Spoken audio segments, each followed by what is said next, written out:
এর নামে ভোট কাটার চক্রান্ত চলছে, এগুলো তার প্রমাণ। আসাম গভর্নমেন্ট কি করে বাংলার সিটিজেনদের এনআরসির নোটিশ পাঠাতে পারেন? আমার দ্বিতীয় কোয়েশ্চেন হচ্ছে যে এসআইআর এর কাজ শুরু হওয়ার আগে বিজেপির একজন কেন্দ্রীয় মন্ত্রী তিনি কি করে বলেন যে 1.5 কোটি ভোটারকে বাদ দিতে হবে ইমিডিয়েট? তার মানে কি পার্টি অফিসে বসে পরিকল্পনা তৈরি করছে আর ইলেকশন কমিশনকে দিয়ে স্ট্যাম্প মারবে?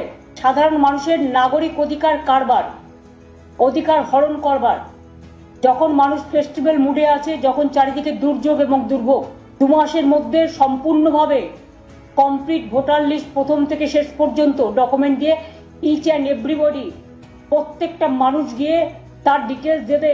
তারা তো নেই, অনেকে তো বেড়াতেও চলে গেছে, অনেকে তো জলে ডুবে গেছে, তাদের কাগজপত্র নষ্ট হয়ে গেছে।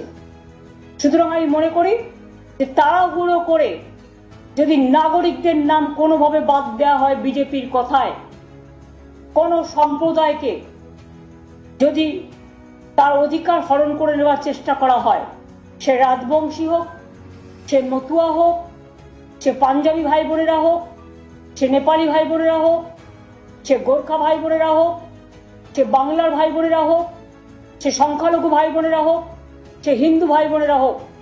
আসামেও আপনারা দেখেছেন এনআরসির নাম করে কত লক্ষ হিন্দু ভোটারের নাম বাদ দেওয়া হয়েছিল, রাজবংশীর নাম বাদ দেওয়া হয়েছিল, নেপালের নাম বাদ দেওয়া হয়েছিল।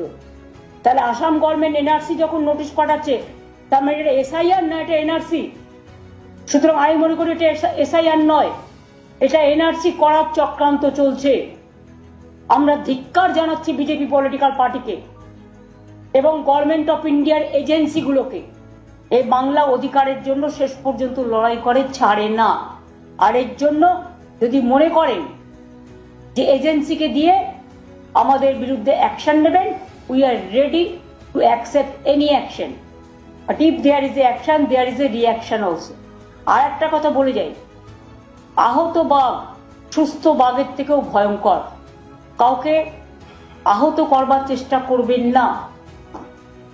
রয়্যাল বেঙ্গল টাইগারকে আপনি যদি আহত করেন, সে কিন্তু রিটালিয়েট করবে।